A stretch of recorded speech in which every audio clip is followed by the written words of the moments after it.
My name is Chrissy Beck, and I'm one of the inspirational authors in Living Well with Grit. I stand here today as an experienced nonprofit executive turned healthcare senior leader with AW Healthcare. On the side, I serve on the board of directors for Promise Community Homes, where we provide housing for adults with intellectual and developmental disabilities, as well as sit on the advisory board for the Executive Women in Leadership Program at Avila University. In summary, my expertise sits at the cross-section of operational success with a devotion for creating cultures of high performers with passions for people. Let's get to it. When I look around the room, my goodness, what you see is proof that women don't just break the glass ceiling, we redesign the whole building. Even while juggling, 10 things at once, emails, laundry, carpools, deadlines, and we still manage to show up and we look damn good. That is exactly why nights like this matter, because they give us the space to pause, to celebrate, and to be reminded of the power that we already carry. For me, it took a long time to find out that power, that I had it. In fact, I spent over 30 years running on a hamster wheel. Run harder, run faster, achieve more, get noticed, earn that promotion, and maybe, just maybe, if I proved myself enough, I would finally feel valuable. Newsflash, the hamster wheel, it doesn't come with an exit ramp. At least, not until I learned the hard way that no corner office, no title, no gold star from mom or dad was ever going to validate me. I'll never forget the day that I was offered my so-called dream job. My 5th promotion in 6 years. I called my mom from the parking lot, bursting with pride, thinking I'd finally done it. The front corner office with the nice furniture and the big windows, it belonged to me. And I could finally be the one to dream big, change lives, and shape the future of the nonprofit I was working for. Her response? Well, Chrissy, how do you expect to run an organization when you can't even run your household? I was crushed. Before I go any further, let me be clear. My parents are incredible, supportive people, and if you met them, you would love them instantly. My mom's words weren't meant to hurt me. They came from a place of concern, because in the moment in my life, I was juggling a 6-month-old and a 4-year-old, and I had just separated from their dad after catching him cheating on me. I was learning, well, mostly stumbling, with how to do it all as a single mom. From her perspective, I was already carrying the world on my shoulders. Now, I was about to take on another massive responsibility.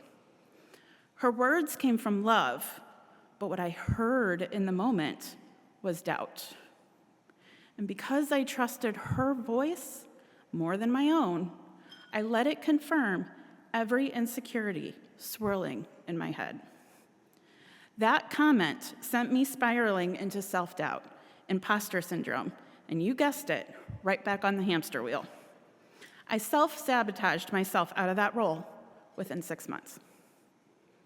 But looking back, that was the moment I finally realized the wheel wasn't broken. I was, or at least my thinking was. Here's what I learned, and it wasn't easy. Only I can define my value. Self-worth comes from within. It's fragile, it's vulnerable, and it must be protected with healthy boundaries. Only I can love me in the way that I need to be loved. It's unfair to expect that others will show up in the way that I want them to. I mean, they're not mind readers. And finally, no amount of external validation will ever substitute for internal alignment. I stopped climbing ladders to prove myself. I stopped outsourcing worth to promotions, applause, and the opinions of others. I became unapologetically the CEO of my own life. Thank you. And here's the truth I want to share with you tonight. It's only when you step into your authentic self that you can leave your real footprint, your purpose on this world. That's when you stop just existing and you start making the world a better place. When I stopped chasing validation, I finally had the freedom to show up fully as myself in my work, in my leadership, and in my life. That shift didn't just change me, it changed my team. Because when you lead from a place of authenticity and love, you give permission for others to do the same. My team knows they don't have to perform. They just have to show up wholeheartedly, as themselves, for themselves, and for others. I've seen a caregiver help find flights for family members so that they can get in town in time to say their goodbyes for a loved one. I've seen another staff member take time to sit on the floor with a client's grandchild so that the family could share a meal together without the stress.